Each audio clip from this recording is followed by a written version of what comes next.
honest, na-offend talaga ako nung sinabihan ako nun. Mahalaga talaga na kamustahin nyo yung mga anak nyo. Authoritative parenting kasi ako, so I try to be gentle as much as possible. Hi again, this is Kirby, your mommy's corner, and welcome to my channel. For today's video, papakita ko sa inyo kung paano ko fina-follow up every day, or sabihin na natin weekly yung notes ng mga anak ko. Pero this is just a short clip kung paano ko siya fina-follow up. And I will giving you some thoughts on bakit ko ba ginagawa na mag-follow up sa kanila at kamustahin sila everyday. Kasi mga mami, mahalaga talaga na kamustahin nyo yung mga anak nyo. Sobra siyang halaga to the point na ang daming benefits nun para sa inyo as a mom and as a parent, pati rin sa inyong mga anak. So yun lang, huwag nyo kalimutan mag-like, share, subscribe, and click the notification bell for more updates. Akin yung mga notes mo. Double check ko. Lahat ng notes mo akin na. Walang mga assignments ngayon? Ha? Ito yung ginawa niyo sa ano? Basta Friday? Okay na yung mat mo. Ito ngayon itong quizzes nito.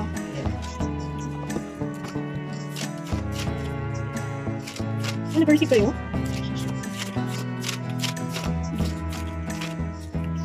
Walang quizzes ngayon, walang assignment. Okay naman. Dito ha.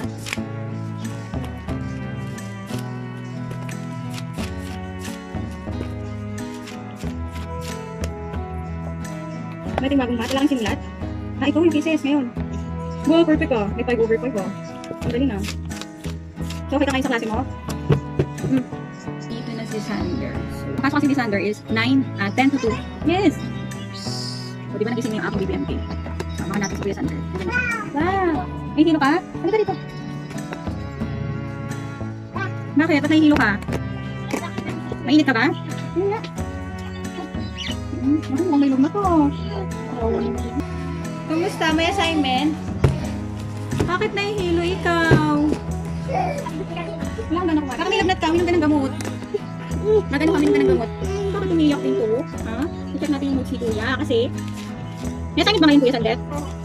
Magkabasa lang. Natapos mo yung mga susulatin ngayon? Very good. Pero natapos mo. Kailangan gano'n magsulat pero natapos mo yung susulatin mo. Opo. Galing mo dito ngayon na. Kung sa mapaparamdam mo yan ha? Kailangan gano'n kumain? Kailangan mo kumain pa yung hindi ka ng gamot. Dali na. Naku, mangangayayat ka niya. May sticker ka dito. Ano itong history na to? Ha? Napalit ka na ng uniform para ano? Makapagpahinga ka na. Ipainumin kita ng gamot. Kumain ka kaya kahit konti. Dali. Gusto mo chocolate? Pampasigla. Uy! Narinig na chocolate. Narinig lang may chocolate. Tumingin na agad na gano'n. So, pina-follow up ko talaga yung mga notes ng anak ko.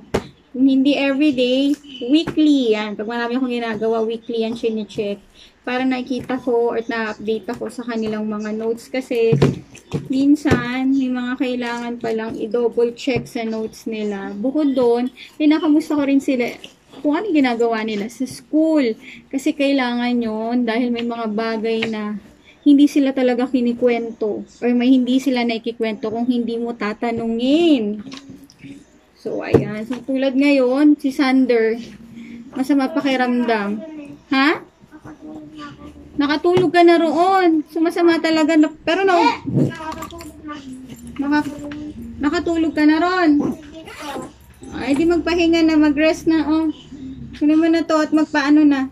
Kawawa naman. At tingnan yung baon niya. Hindi niya rin nag-ubos. Ayaw mo kumain? Ayaw mo kumain? O, dali na. Para matulog na. Magpahinga na. Si MK, ano naman ginawa ni MK? Oh, matutulog, dedede. Matutulog, dedede.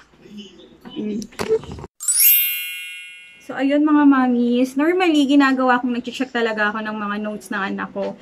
Noon, everyday, talagang sinatsaga ko siya araw-araw na i-check yung kanilang mga notes. Normally, 1 month ko yung ginagawa, sina-check ko. Tapos, hanggang sa pumapalo na yung second quarter ng class nila, weekly ko na siya ginagawa. Last year, dahil nga nabully yung anak ko, mas kinonsider ko talaga na mas kamustahin sila everyday. Tapos, may nangyari na namang incident, isa ko ring anak, na siya naman yung involved. So, hindi lang talaga yung basta, i-check ko lang yung notes nila. Kailangan ko i-follow up talaga kung sino or ano yung mga ginagawa nila sa school. Dahil nga tendency na hindi nakakapagsabi minsan sila ng totoo, dahil maaaring natatakot sila dahil sa magiging reaction ko or namin ng asawa ko in case na may ginawa silang hindi maganda. Authoritative parenting kasi ako, so I try to be gentle as much as possible. Pero may time na hindi ko talaga nakokontrol din yung emosyon ko, pero natututo din talaga ako sa mga anak ko, so hindi pwedeng lagi akong magagalit sa kanilang mga gagawin, especially sa school. Si Vino kasi ngayon, mas madaldal siya ngayon kumpara last year. Ang laki nung in-improve niya kumpara last year na ang tahimik niya, kaya siya nabully noon. Ngayon naman, kung kay Sander naman, si Sander is sobrang, si Sander sobrang daldal. Pero dahil nga sa kadaldalan niya, yung tipong nagkikwento na nangyayari sa school, hindi niya naikwento yung ibang details na mas kailangan ko talagang malaman. Yung naging sakit sa ulo siya this year kasi nga may mga bagay na hindi siya naikikwento. Dahil nga kinikwento lang kasi ni Sander sa amin is more on yung mga magagandang nangyari lang sa kanya sa room. So, feeling ko may pagkukulang din ako as a mom kasi hindi ko talaga siya nakakamusta yung mas deeper. Madalas sa school lang, kamusta ka sa school? Anong ginawa niyo sa school? Kwento lang lagi ni Sander, Mami, ang ginawa po namin is ito, nagsagot ng ganito. I think yung way ng pagpa-follow up ko sa kanila ng mga notes is yun din yung way ng pangangamusta ko sa kanila sa ginawa nila sa buong maghapon sa school. Dahil lesson learned din sa amin yun as a parent and ako as a stay-at-home mom na isa yun sa factor na kailangan kong i-consider at responsible ko as a mom, yung kamustahin talaga sila everyday.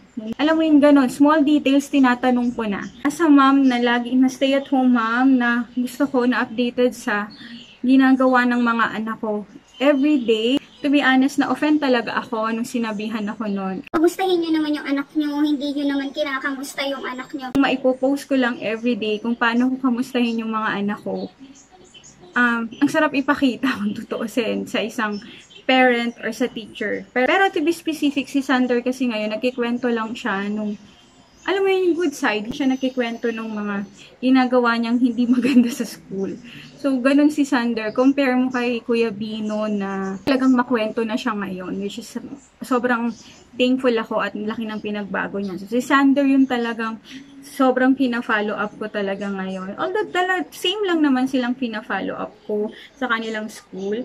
And lesson learned yan, mga mommies, daddies, parents, kamustahin nyo talaga yung mga anak nyo kung anong nangyayari sa school nila. Kasi mas kilala nyo yung mga anak nyo for sure. Malaking bagay dito sa amin na sabay-sabay kaming kumakain. And hanggat maaari talaga may bonding ako sa mga anak ko. Naniniwala ako na malaki kasi yung tiwala ko sa mga anak ko Yun yung bagay na maibibigay ko sa kanila.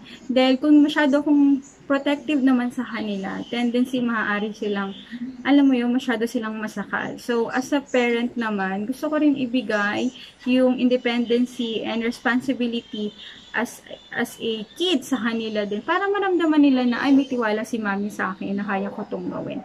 Siguro, ang downside lang ng pagiging komportable ko sa mga ikinikwento nila sa akin is hindi ko nakita na or hindi ko naramdaman na meron pa palang behind doon sa mga ikinikwento nila. So, yun lang. Takeaway yun na kaya maaari talagang, kaya hindi nagkikwento sa akin yun yung anak ko dahil maaaring iniisip niya na ayaw niyang makadagdag sa iisipin pa ni mommy. Pero, mas gusto ko na mas open sila. So, ano man yung bad na nangyari, ano yung good side, ano yung hindi maganda sa school, may nakaaway ba sila, or meron bang bagay, as in hanggat maaari gusto kong malaman ngayon. Dahil nga, darating yung panahon, hindi ko rin naman na magagawang makamusta sila ng ganito. Kasi, for sure, magkakaroon na rin sila ng kanya-kanya nilang kabibisihan sa buhay. So, yun lang mga mami, just wanted to share to you yung ginagawa kong pag-follow up sa kanila tuwing uuwi galing sa school and to check their notes and ano nga ba yung reason kung bakit ko siya everyday ginagawa or sabihin na natin weekly ko ginagawa. So, yun lang. Huwag yung kalimutan mag-like, share, subscribe, and click the notification bell for more updates.